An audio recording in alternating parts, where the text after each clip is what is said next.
Abla Level C5 diye biri seni taklit ediyor.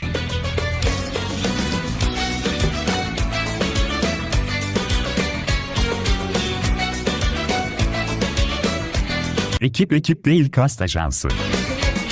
Yanlışları seçtim, doğrum nerede?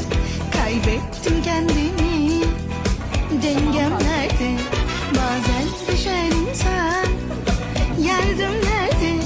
Kalkmam için yerden, sebebim nerede? Sakızlı abla bugünü bekliyormuş.